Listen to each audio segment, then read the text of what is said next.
Coming up on Night Watch, we'll introduce you to a local high schooler who's making a difference with a pair of sneakers. And later, see what financial aid is doing to keep Wartburg as affordable as possible. And St. Elizabeth's Chorale Director Jane Andrews and Chorale member Alyssa Larson will be here to talk everything St. Lizzie's. Stay tuned because Night Watch starts now.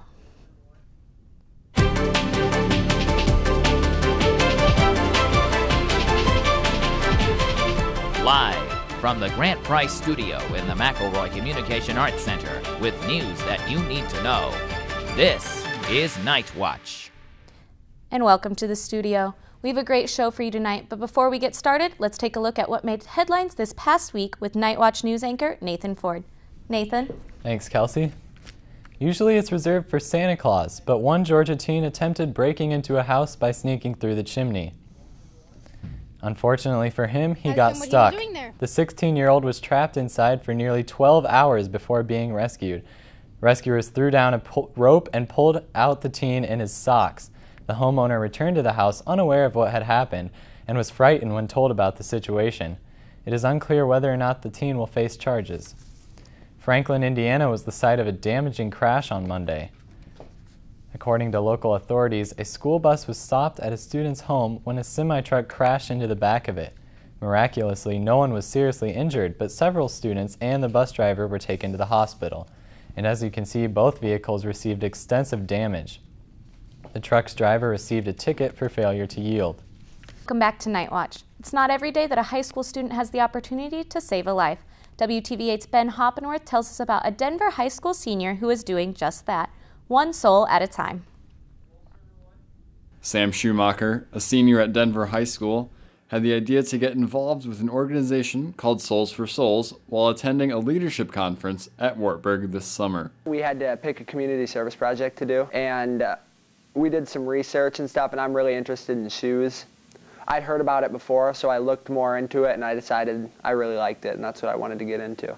Souls for Souls is an organization that sends new or used shoes all around the world to help out kids who aren't able to have new shoes themselves. Schumacher says there are multiple reasons why kids are really in need of shoes. Let's say a place like Africa.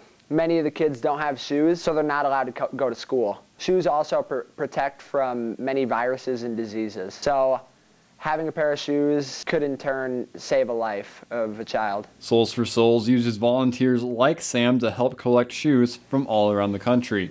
Unfortunately for Sam, here at Wartburg, things weren't starting off. Welcome back. Tuition at Wartburg goes up 3 to 5% every year. WTV8's Justin Saccone went in depth to see how financial aid is helping keep Wartburg affordable despite these rising costs. Wartburg's tuition has been on a steady incline over the past decade, with financial aid becoming more and more essential to students. Director of Financial Aid Jen Sussman says that a large part of helping students get aid is advocating legislators to keep sponsoring funds for colleges to use. We do all that we can to try to get federal and state funding for students, and some of that is advocating for funding as the legislators decide what will be allocated in different programs. So we're constantly advocating on that behalf for students. The college has stepped up their efforts for getting the department federal aid. President Darrell Colson recently sent out a letter to students and alumni encouraging them to sign a petition that will help fuel a nationwide effort urging Congress to continue its spending of federal aid programs. Colson says that no matter what the tuition price is, Wartburg will maintain to be a college that is affordable to students. It's one of the primary tasks of our advancement office, one of the primary tasks of me. For example, we're planning, I guess would be a better word, we're planning to kick off a comprehensive campaign here within the next year or so, and a large component of that is likely to be raising money for scholarship assistance. According to the letter, 76% of Wartburg students are in a federal aid program. They annually receive $11 million from grants and loans given out by the federal government. Colson states that the rising rates of both tuition and aid are symmetrical and are often lost in the shuffle. I think one of the things that is sometimes overlooked is that as tuition price increases, so too does the level of financial aid. According to the Financial Aid Office, Wartburg tuition and room and board has risen over $17,000 since the 2002-2003 school year. Sassman says the Financial Aid Office anticipates a traditional increase.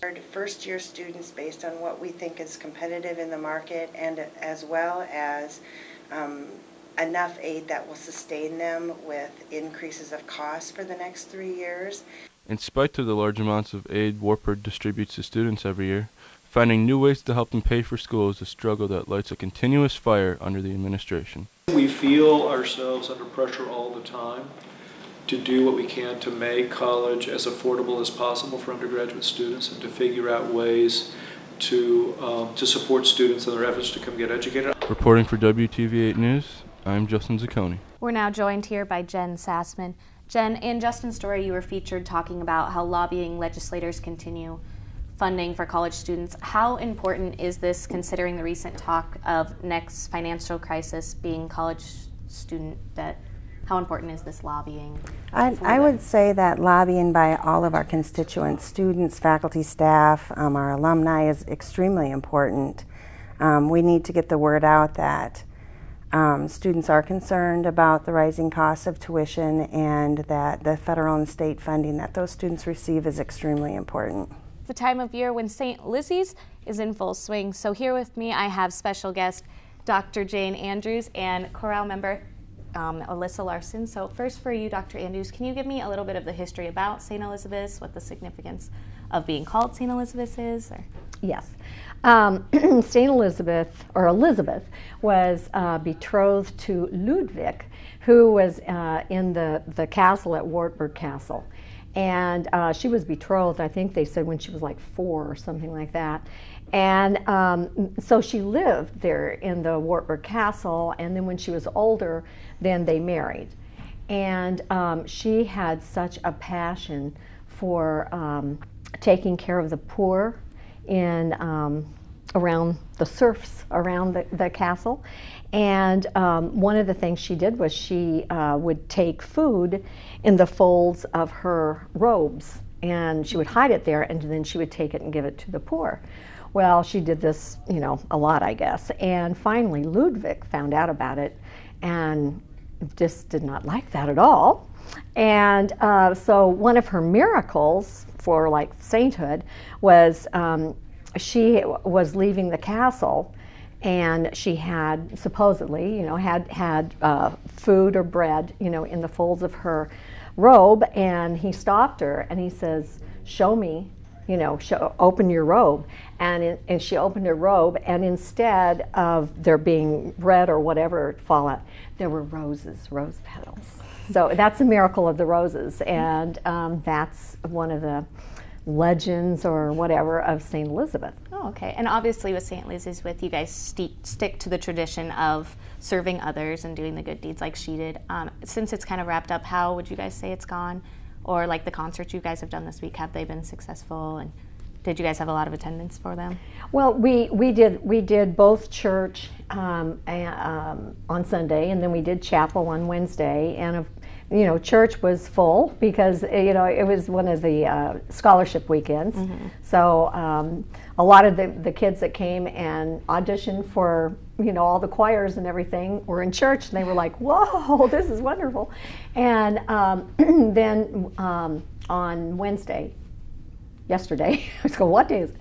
On Wednesday, we sang for chapel, and that was the chapel when they recognized the people for all their service and that type of thing. All right. And you're a senior member this year? I'm actually a sophomore. You're only a sophomore. Oh, all right. Well, so I guess that answers how long. Would you say the week's been a success? Have you had much involvement in planning the events that have gone this week? Definitely been a really good week. We do these events every year, the same chapel services, so there wasn't a whole lot of extra planning, but it was very successful. We have a really good group this year, so it was neat to sing in the chapel. I bet. Have you participated in any of the other stuff that's been going on, like the camp? I helped out with the carrying cards. Oh, you've been doing carrying cards. Yes, we made a lot of those, which was really fun. And we actually all got the opportunity to on Sunday. They made them during the chapel service, so we each made one, and that was really cool. Can you explain a little more what the carrying cards are for? They're for the kids who get the free and reduced lunches at school. They have backpack meals that they bring home over the weekend, and so we're just putting in little cards of like encouragement, saying to have a good weekend, have a good day, and jokes and things like that, just to encourage the kids.